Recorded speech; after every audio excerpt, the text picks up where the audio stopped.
La journée s'annonce bien chargée pour ces jeunes venus depuis Paris avec la communauté de l'Emmanuel.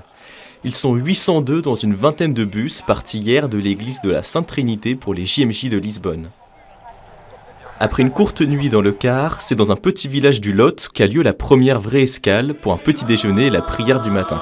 Je veux te bénir, t'adorer, te chanter, oh mon Dieu, éternel est ton amour.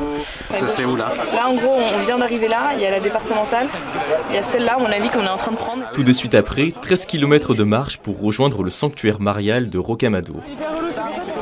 Les profils des jeunes pèlerins ici sont très différents. Parmi eux, Guillaume, étudiant, issu d'une famille non croyante et qui vient d'être baptisé cette année.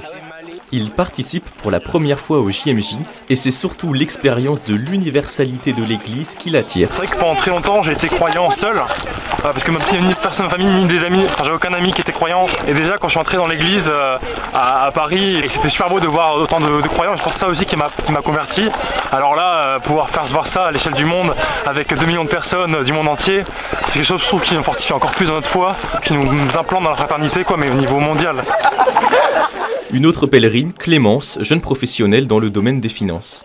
Elle est chrétienne depuis l'enfance. Pour elle, cet événement est une occasion de remercier Dieu pour tout ce qu'il lui a donné. J'ai vraiment découvert ces dernières années à quel point quand on confie sa vie à Dieu, Dieu nous transforme de l'intérieur.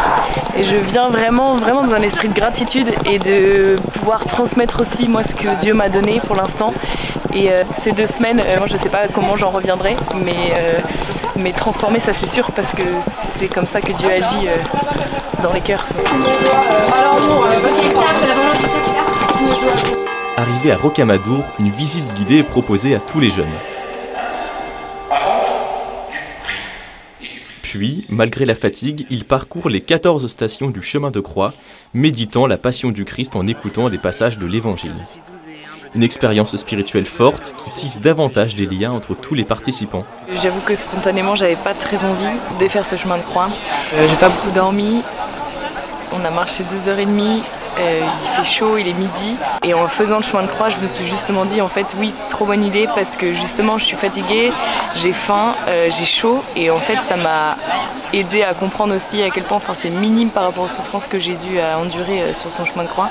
Et je pense que finalement d'être dans cette disposition-là, ça m'a plus aidé en fait à prier sur le chemin.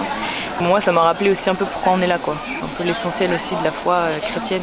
Je trouve que le fait de passer à Rocamadour, en tout cas d'avoir une journée vraiment profonde spirituellement avec un pèlerinage et un chemin de croix, c'est super important pour nous mettre dans les bonnes dispositions spirituelles.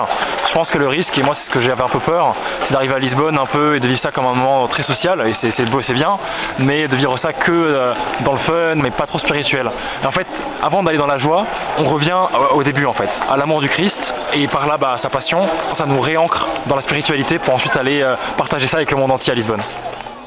Cette halte va bientôt terminer. Ce soir, ces jeunes reprennent la route pour Lisbonne, le cœur ouvert au Christ et prêts pour de nouvelles aventures.